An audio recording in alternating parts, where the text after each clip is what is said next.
A finite amount of opportunities that present A themselves. lot slower. And it's been a gift. To stamp moments and memories. And I agree with all of that. Come down here, go all in on life. And finish it off, take the Money last kind of changes you. We can start our own brew pub, and it was Don't cut it. Don't you dare cut that.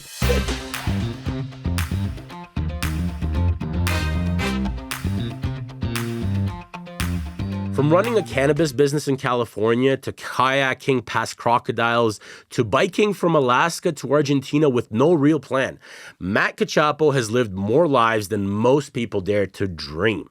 And now he's chasing a world record, paddling Colombia's longest river straight through Pablo Escobar's hippo-infested waters. In this episode, we break down the wildest moments from his 3-year expedition, near-death stories, the mindset behind it all, and why he believes that we're not nouns, we are verbs. Strap in, this one's different. Let's get into it. Matt, welcome to the show, bro. Nemo. Good So to have glad you. you're here. Good to be here, man. Amazing, I love it. Bro, you are one of the most interesting people that I know. And I think you've gone on one of the most insane adventures that I've ever heard of. And not just being crazy in that sense, you've also done pretty well in business. So I want to touch on some of those things. But before we get into that, what is the origin story, man? Where are you from? Origin story. All right.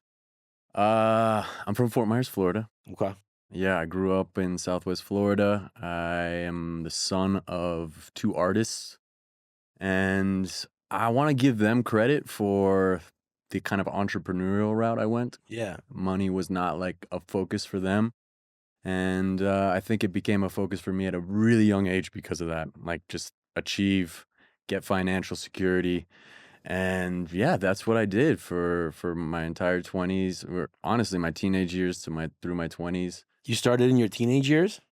Yeah, I had a illegitimate business when I was like 11 or 12. I was making sandwiches for other students, and then it became making it for teachers too. That's a whole story on its own, but yeah, that's when I kind of got the taste for making money and doing it on my own and not having a boss. But that kept going after 12, and then by the time I was 19, I had a catering company. That was my first like legitimate tax-paying Wow. So business. you didn't go the college route? During college. During college, okay. During What did college. you go for? Business. Business. Yes. So the artist went for business. Yeah, I'm the son of an artist, so I have artistic tendencies only because of the environment I grew up in. But I don't really consider myself an artist. But yeah, it just depends your definition of the word. Not a traditional artist. Yeah. Okay. So then catering company, so you make sandwiches at 12, led to the catering company, Yeah. but that's not where, you kind of made your big bucks. You got into some pretty interesting things later. Yes.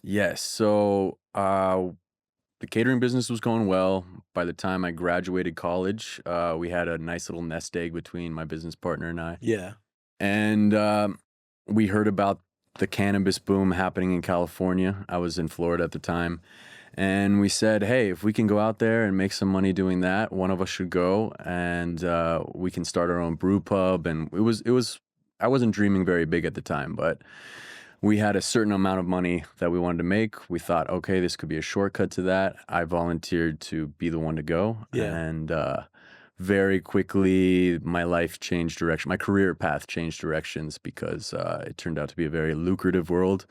And I enjoyed the fast pace of it. I enjoyed developing property and hiring my friends. And it grew very fast. There was a lot of room for development in that world. Yeah. And then you also got into making RVs. Yeah, right? yeah, that's right. So that happened a few years after the farming started. So you were farming marijuana. Yes, Okay, yes. wow. So I was doing that from 24 to 30, and then about halfway through that chapter of my life, I was building out a camper van, a Mercedes Sprinter van, building it out just for my own pleasure. And we put it on the market, and it ended up renting for the entire summer. We just wanted to see if it could rent. It was a friend and I that built it out, and rented for $250 a night. And we're like, wait, this is a business here. We should build out more like this. And that's what we did. We ended up building 5 more just like that and putting them on the same renting site and built our own website, built a social media. And by the time I turned 30, COVID had just hit, and it was everyone wanted to social distance. Yeah. So it was kind of this perfect time to maybe that took off. to either scale Yeah. or sell. Yeah.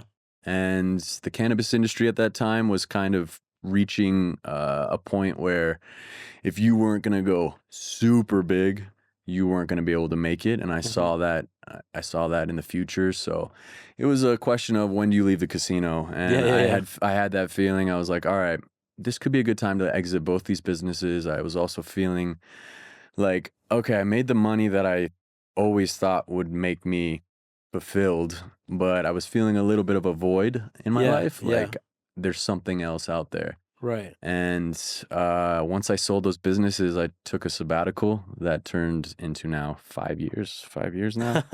And that has been this journey of sailing across oceans, biking across continents, kayaking pretty rough seas, and turning my life more into an expedition focused life. And while I'm not doing that, making a life here in Colombia and teaching cooking classes and trying to build community here, working on myself. It's been great. No, dude, I love it. But we're not going to just gloss over that. We're not just going to minimize that and compress it in a little zip file. We got to unpack that. Yeah, sure. Because when I met you, you were going from Alaska down to Argentina on a bicycle. Un bicicleta, sí. Yeah, and that's where we met. And I was like, what are you doing? Like, I'm biking. And I'm like, where the fuck are you biking? You're like, to Argentina. I'm like, oh, that's kind of far. Yeah. Like, well, I started in Alaska, and I was like, oh, that's even further. So, what the fuck happened? How did that start? Like, okay. Well, COVID was the start of that. So I had the idea to sell these businesses, and I was just kind of locked in my place in San Francisco. And I was just biking. I was doing little trips around the city, and a few friends and I decided, let's bike the coast of California. We can get Airbnbs, restaurants. So it was like a real, what we call in the bike community, credit card tour. yeah.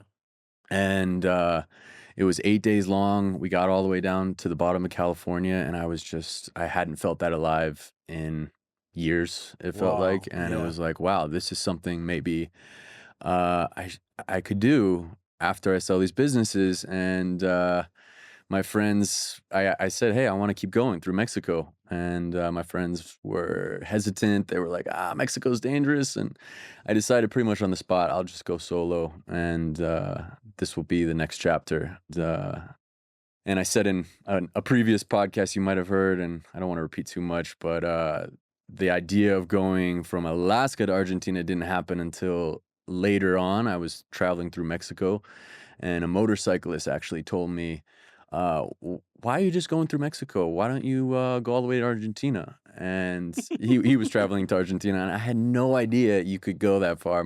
Once again, I had capped my abilities. I had capped what I could dream of. Yeah. Which was a kind of a repeat theme in my life, early life. Now I don't really have any caps, but at the time I was like, oh man. And it was funny because I had 2 other reactions from people all the time.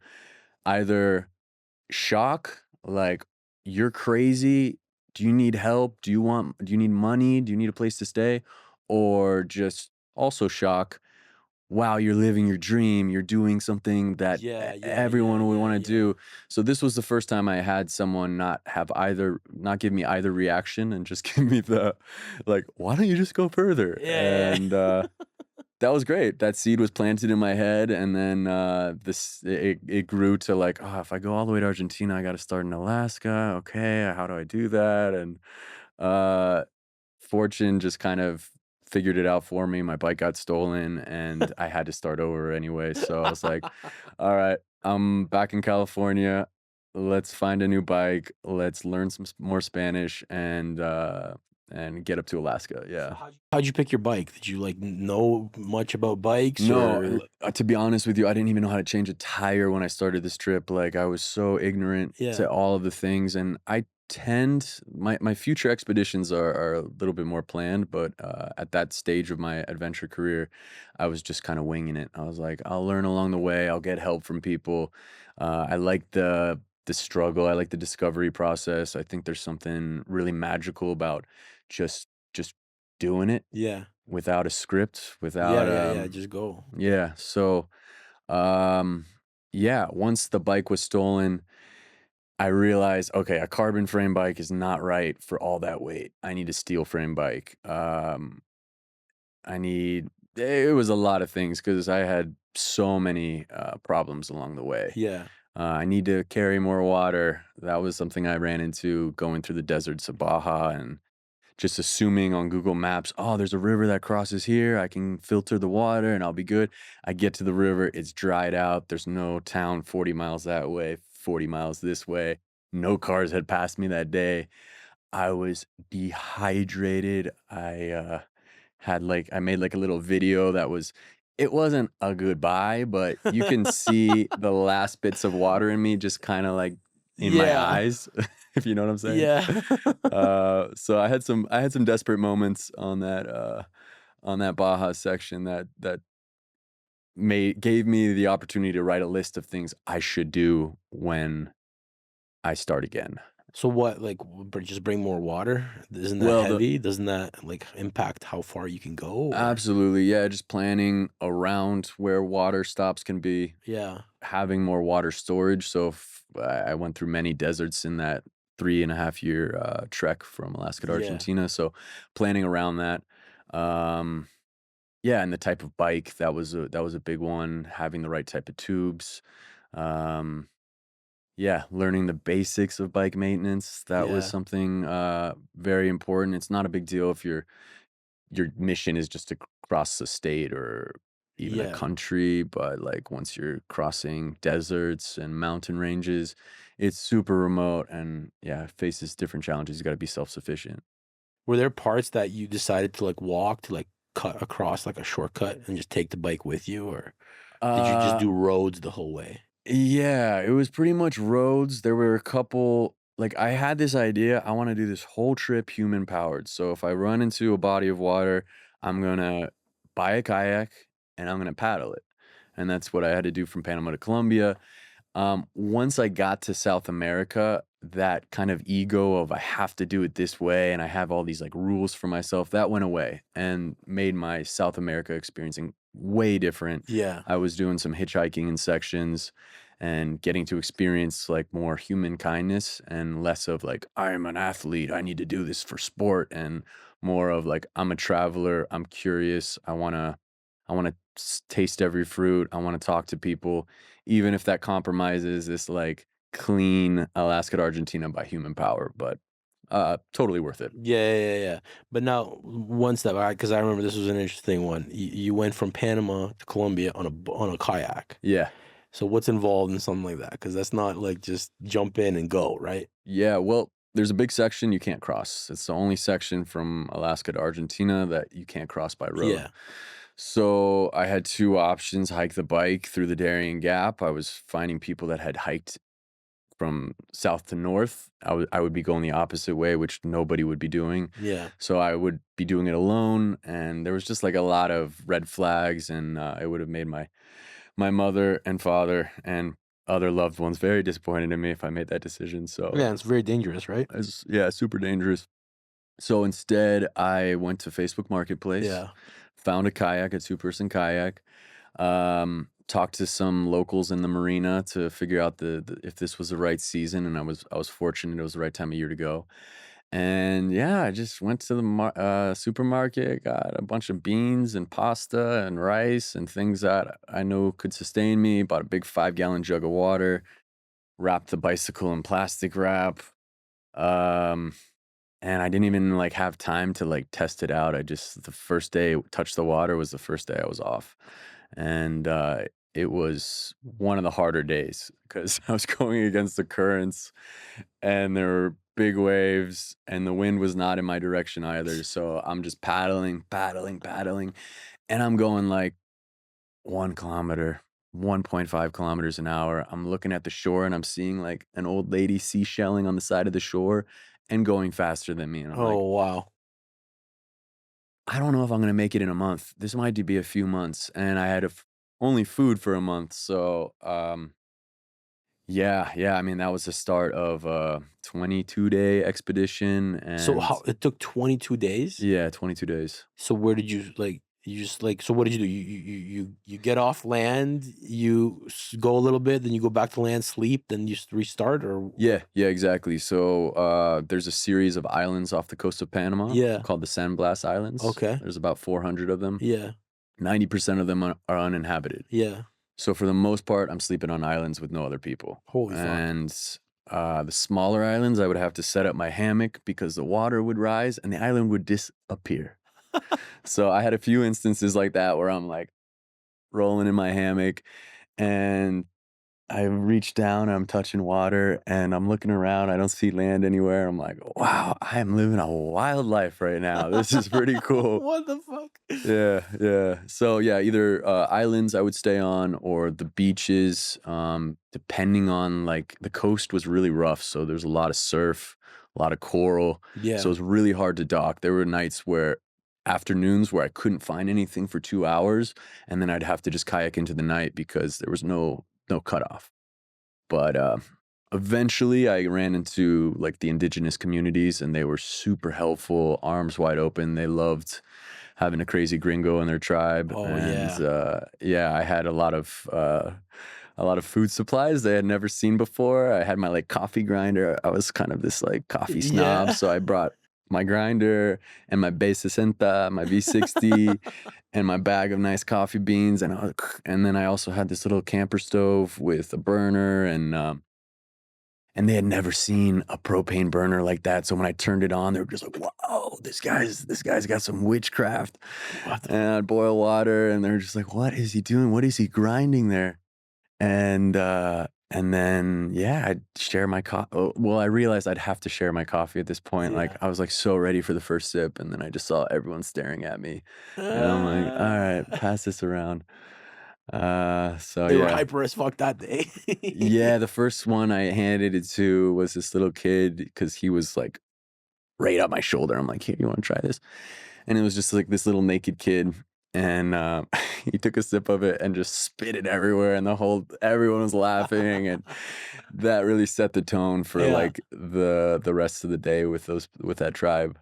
So they were like uncontacted tribe or like somewhat. No, like pretty much everything they were harvesting themselves and they were all self-sufficient. There's no money transactions Right. there. But because they need certain essentials, they're not completely uncontacted. They would collect coconuts and sell that to Colombians. So basically, boats would come from Colombia Yeah. and buy X amount of coconuts or bananas or whatever they were Yeah. selling, and that money would be enough for them to buy essentials like toilet paper and soap. But yeah, the population is pretty small. It's like 40,000 total, and their tribes are all over the Darien and northern Colombia as well. That's all I know of. But yeah, they have their own language. They speak a little Spanish, and I spoke a little Spanish, so that's how we were able to communicate. Nice. But it was pretty shocking for them to have that experience for both of us. And but it was just like the beauty of the human heart, because we didn't need to speak the same language. I'm sharing the coffee, I'm sharing Nutella, I'm sharing my things, and they so quickly, without any type of negotiation, they brought dried fish and coconuts, and it was just like, wow, okay, we're friends. Like, Yeah. this is beautiful. It was great. So the people on the trip, on the journey, were great. Now, how are the animals? Oh man, I think when people think dangerous animals, they think big animals, but I actually didn't have any issues with that. Maybe some big dogs down in like Patagonia, but really the biggest enemy number one for me was the insects. Yeah. So in Alaska, the mosquito population is super dense during the summer months. Once that snow melts in the delta or in the Yeah. tundras, it's just mosquito season is on. So I would have to, when I was biking through there, I had a mosquito net while biking, thick clothes. They would bite through my jeans, Holy fuck. and I would have to just set up the tent super fast. And I can share some videos if on your podcast if you want Yeah. how many mosquitoes would get into these tents, into my tent, and they were resilient. They were nonstop. In Panama to Colombia, it was the same thing, but it was sand fleas. So some of the beaches I would get to, I was so happy. I just like paddled for 10 hours and there's no surf break here. I can actually park at the beach. And the second I would touch the sand, just get swarmed and I have to get back on the water. No. Yeah. So some of them have it, some of them don't. You just gotta chance it. Yeah, exactly. I don't know the reason for that. But yeah, some of the beaches, it was just infested, and then some, it was not so bad. And you can't avoid them. You can't. No, I think there's some little hacks. Some people told me coconut oil, and there are little tricks that you can put on your skin, but they're tough to avoid. Yeah. So insects basically is the Yeah. biggest culprit. Yeah, insects. I had some issues camping on beaches where I'd in different parts of South America where I'd wake up and I just have bites all over me. So they were kind of more the silent killers. Mhm. Had to go to the hospital. I was like, can you check this out? They were in all the wrong spots. And fuck. yeah. Just some war stories. Oh man, that's crazy. Dude, what was your darkest moment in life? Man, I'm still working through one right now. I could give you a lot of stories about the kind of adventures and like the hard moments there, or we could go on the business route, but it's probably the biggest one. It was just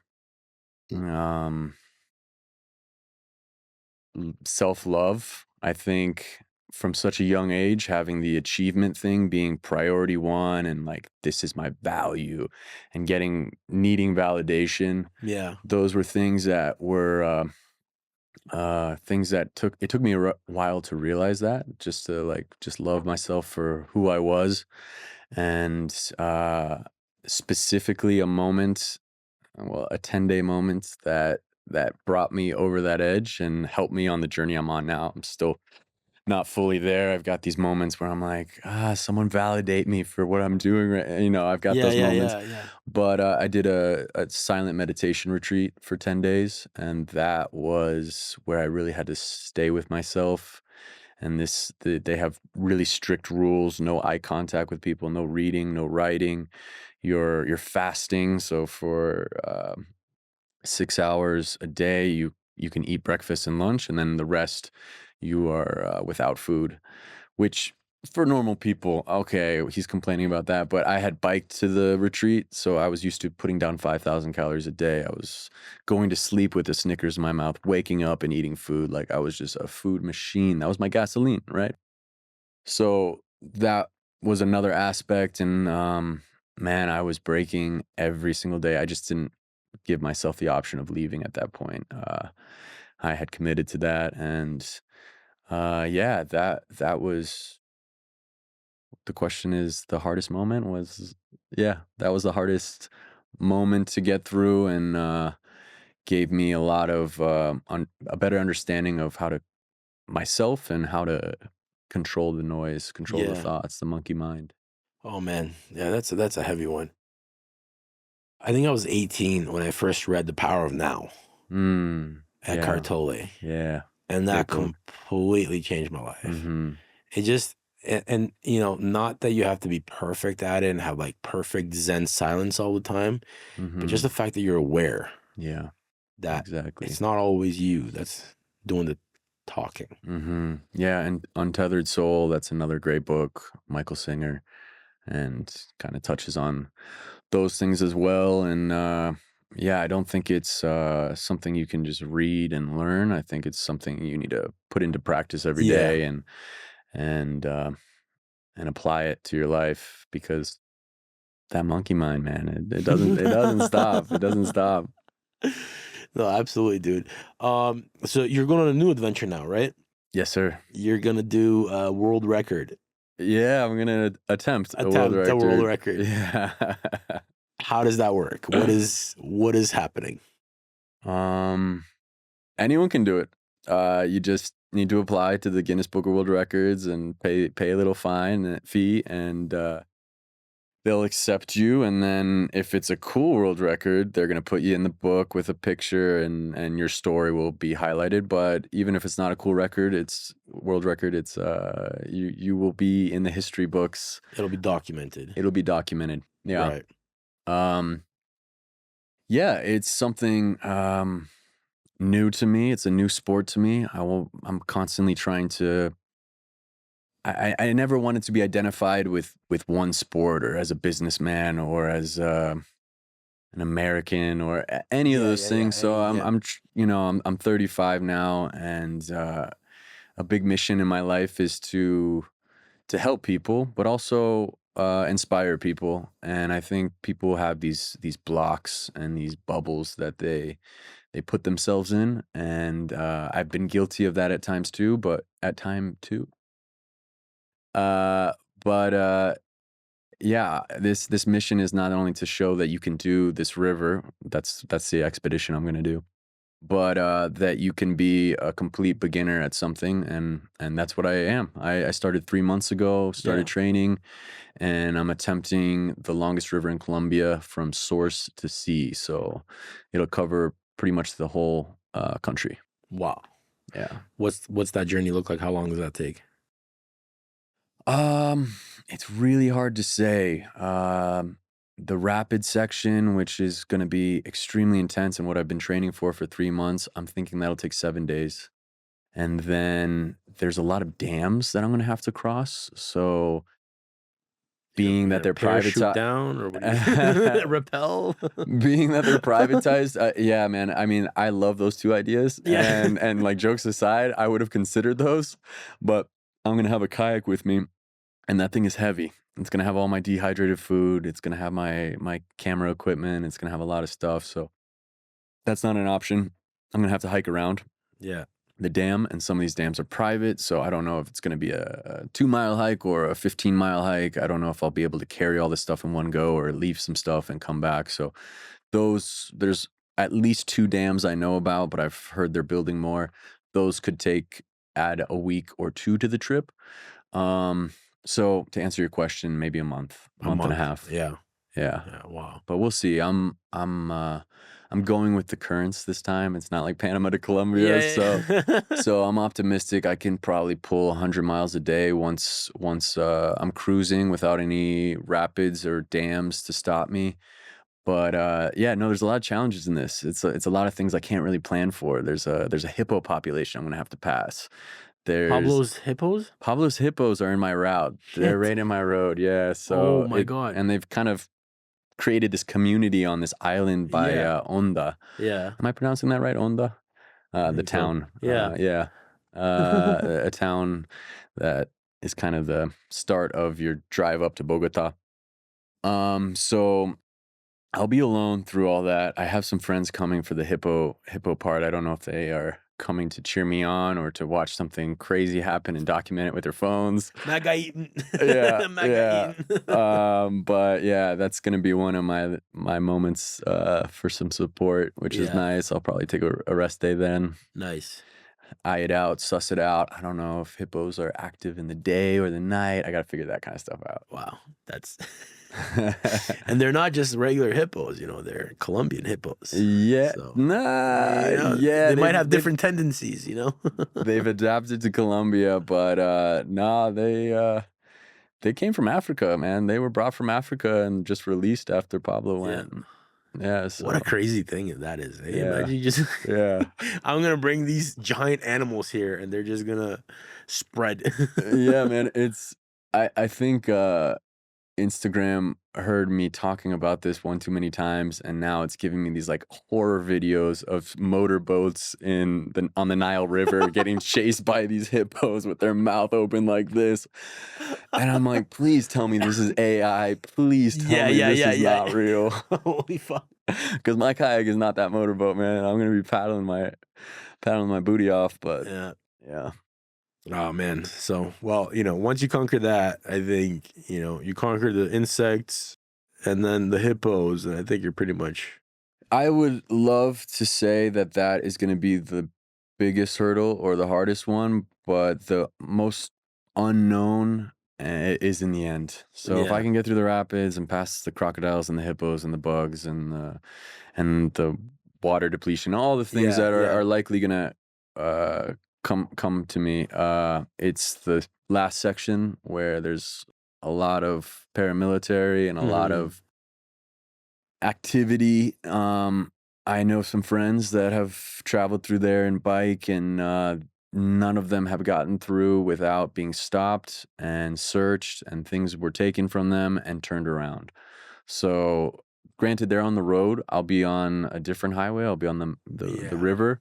But this river, I've heard, is like a great way for things to get transported to the Caribbean. So there's a lot of challenges ahead, and that section is a little nerve-wracking. So I'm just trying to sharpen my Spanish, and I'm going to stay as dirty as possible so that when I get there, they're like, all right, this dude is just a traveling hippie or something. He's not like a CIA or... Yeah. So yeah, that's my strategy. Also communicating, like getting to these towns, communicating what I'm doing, not camping anymore, staying at people's houses. Yeah.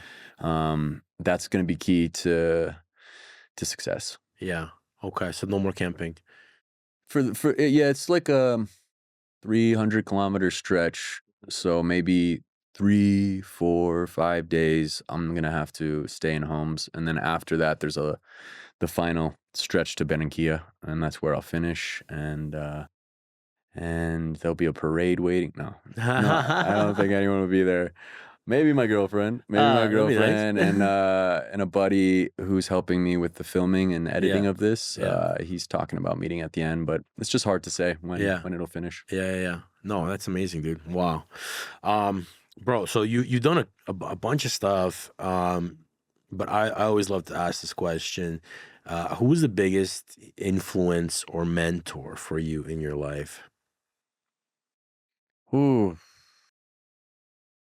Man, I've had a lot, and a lot of it, a lot of these people I'm fortunate enough to call my close friends. Yeah. But it's changed with the chapters of my life. Like Anthony Bourdain was a huge mentor for me as a young man who loved to cook and loved to travel, and his kind of just badass pirate mentality. It always made that world so appealing to me.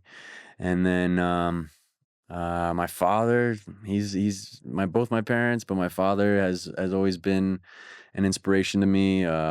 He's a dreamer. He has his heart on his sleeve. He's a real alpha, but he's also not afraid to cry at a commercial. And I always admired that about him. I thought that was just like the coolest combination. Yeah. And his profession is inspiring actors. He's a director. So I feel like in some ways I'm following a similar path as him. In recent years though, before the bike tour happened, it was a friend, Ali Lullaby. If he's watching this, you have been a mentor to me. He knows this. And he's a good friend of mine from California. Yeah. And he traveled to the States when he was 18. He's from Iran. Yeah. And it was right after 9/11. And that was when he decided to do his first bike tour. He wanted to see if there was that much hate in America. So he biked the perimeter of the United States, Los Angeles, Key West, Maine, Seattle down to Los Angeles. And he was not even fluent at English at that point, and he was able to pull that off and just like live a brave life, a life of courage and the way he treats people and his attitude and the everything about how he was just like I was just awe-inspired by this guy. Wow. And I felt so fortunate he wanted to, be a friend of mine and take me under his wing and say, yeah, man, Alaska to Argentina, yeah, do it. That's totally doable. It's nice to have people like that. I mean, there's a long list, but it'll take the whole podcast if I say more mentors. But yeah, those are the three that come to mind. No, I love it, man. I think it's super important. I mean, I had a lot along the way as well. And I think, they say when the student is ready, the master shall appear, right? Yeah. And it always kind of works out like that. Mm-hmm. But the student doesn't always listen, right? You need to be ready. You need to be ready to hear certain information. Like I've heard things in the past and read books in the past, and it just went in one ear, out the other. But then you rehear that and you're like, man, that could have really helped me. You weren't ready to hear that. Yeah. No, you said it perfectly. Yeah. You got to be ready and you got to take action. Action is a huge part of it. Follow through, commitment. I mean, you are definitely a man that knows commitment. Yeah. Because I'm sure there's a lot of times along those journeys that you wanted to give up. Mm-hmm. How did you stick it through? Man, I say like how it was a bit of like a toxic version of myself. Like when I look back at that version, who was just needing to do this for achievement and validation. So a lot of it was fueled by that. I got to give credit to that version of myself, and now I can kind of control that a little more. But I don't know. I think it was just not being afraid of the fact that I would fail and have another day to try again. Yeah. So keeping that mentality, keeping the failures okay. You got another day, like there's always tomorrow. That allowed and taking it day by day too. That's probably a better answer for you. Like some days are gonna really suck and you're gonna want to quit, and just realize, hey, there's tomorrow. And but quitting is not the option. Yeah. Not the option for the long term. And I want to be a man of my word. I want to be true to these paths. I want to see it through, just like you with your businesses. Like you want to see it till the end. Yeah. And it's just not in my vocabulary. There's no quitting for that. No, I love it, dude. And speaking of that, I mean, it's easy to commit to things, but then to see it actually through is a different story. And sometimes along the way, we also make mistakes. Yeah. And what was your biggest mistake? Oh, I haven't made any mistakes, so I don't have an answer. Oh, what a perfect fucking guy.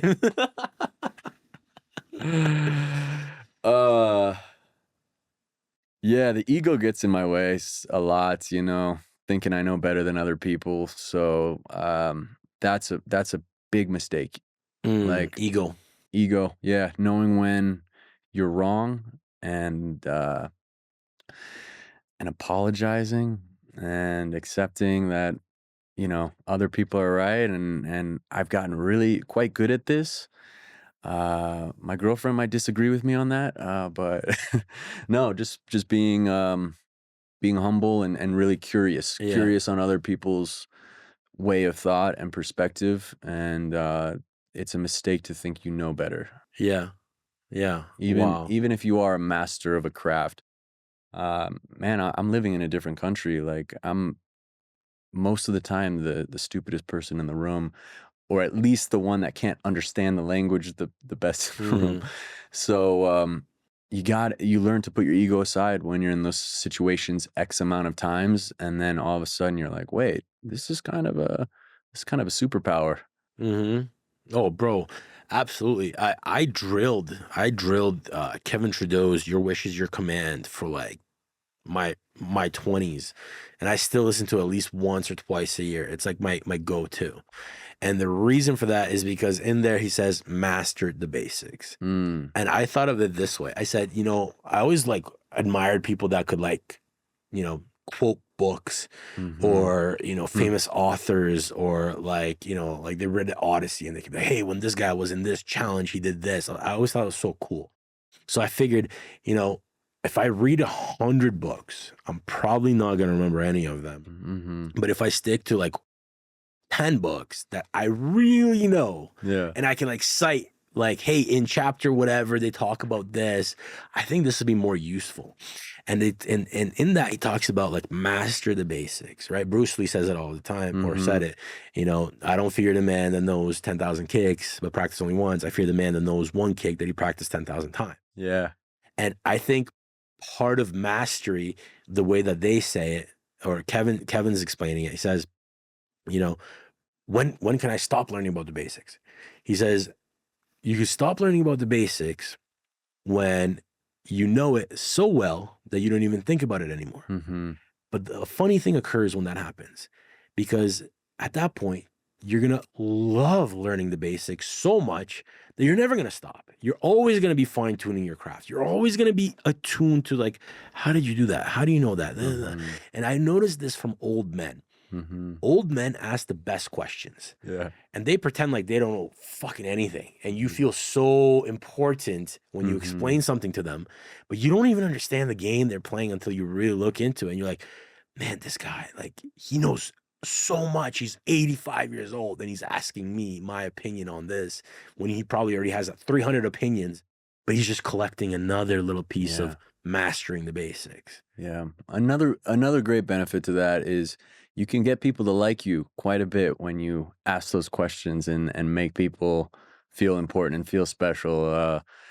I can't remember the name of the book, but How to Win Friends, Influence People. Yeah, that's it. Dale Carnegie. Yep. Dale Carnegie. Exactly. So that's like when I'm at a party or in a social setting, I always keep that in mind. I'm like, yeah, I could tell you some stories, but like I want to revert it back to you. Yeah. And yeah, these old men, they've figured out life. At least the old men you've been talking to. No, 100%. I mean, I just, it was a funny little thing to notice, because I caught myself in the middle. I'm like, I know what he's doing. And I was like, oh yeah, but I'm wait. He's just like smugly like with his Cafe Tinto. Like, Yeah, that's it. This young skipper. I love it. Dude, speaking of books, what's a book that changed your life? Man, I wish I could brag about being an avid book reader. I've been more on the podcast kick when it comes to like inspiration. Recently, though, I did discover one of Wade Davis's book. He's an incredible author, and it's about the Magdalena River. It's called Magdalena River. Yeah. Okay. River of Dreams, I believe, is the subtext. And it's not only a history of Colombia.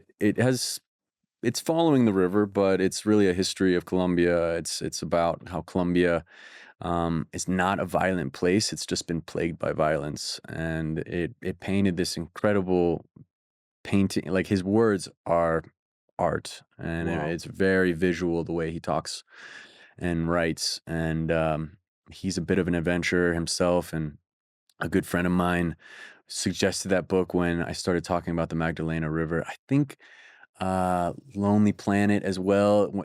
I think it was Lonely Planet. They have a book recommendation for every country, and this to represent Colombia is this book. Wow. So it's a must read, and has it changed my life? We'll see if the Magdalena River changes my life, but it has changed my perspective of the place I want to live, which is Colombia, and for the better. Amazing. Yeah. Oh, dude, I love that. Okay, rapid fire round. What would 18-year-old you say about you now? I think he'd be pretty stoked. I think he'd be pretty proud. He'd say, man, you're a badass motherfucker. Yeah. Good work, Big Matt. Yes. That's it, man. What's your biggest red flag in a person? I think I kind of touched on it already, like not being able to apologize. Not being able to apologize. Yeah. Wow. That's a first. Yeah. That's the first time I've heard that one. Yeah. I love that. Fuck. I struggled with that when I was in my teens. I could not come to it. I never understood the concept. Yeah. I was like, I'll take ownership, but why the Mhm. fuck do I have to apologize? Yeah. Can we just move on? Yeah, Like, why do I yeah. gotta admit I'm wrong? You know? Yeah. That's not gonna help anybody. Let's just move No, on.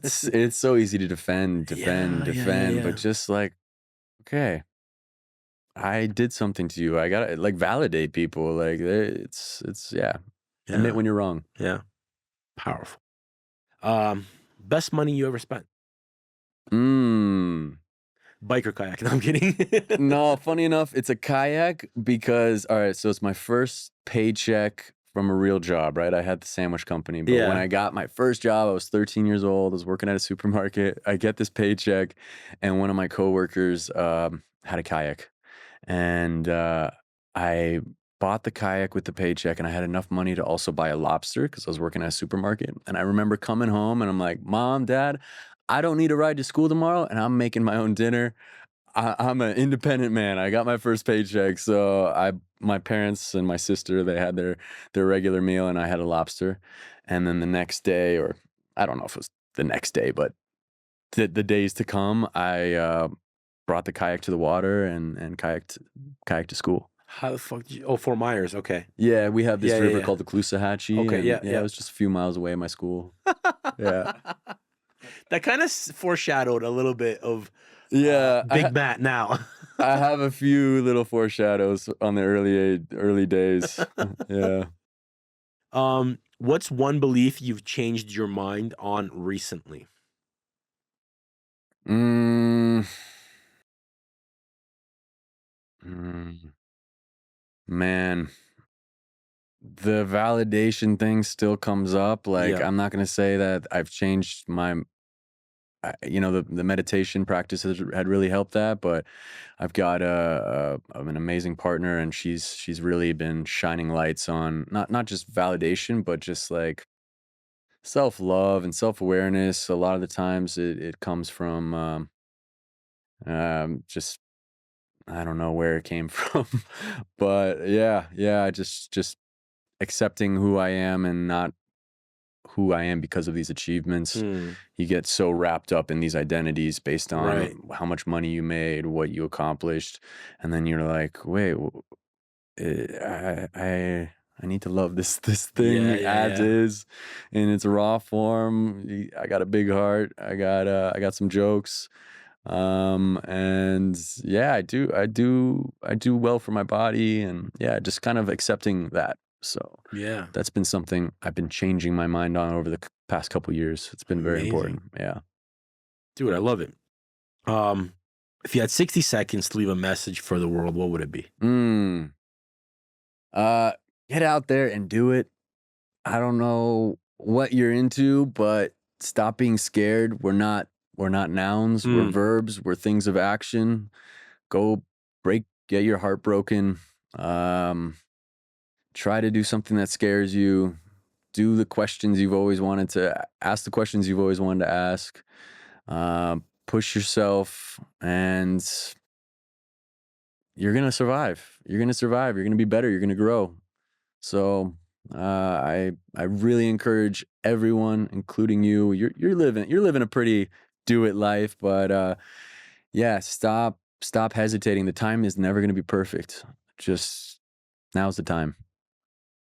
We're not nouns, we're verbs. Amazing, dude. You're a clip master, bro. I love that. That's fucking awesome. Yeah, I took that from Oscar Wilde. He had something along those lines. He talks about it. If you want to be a grocer or a general or a politician, you'll inevitably become it. That's your punishment. But if you live a dynamic life, or as Oscar Wilde says, an artistic life, Yeah. you'll never know what you're gonna be. Mm. And everything, and now I'm paraphrasing, I don't know his quote, Yeah. but you're gonna have the opportunity to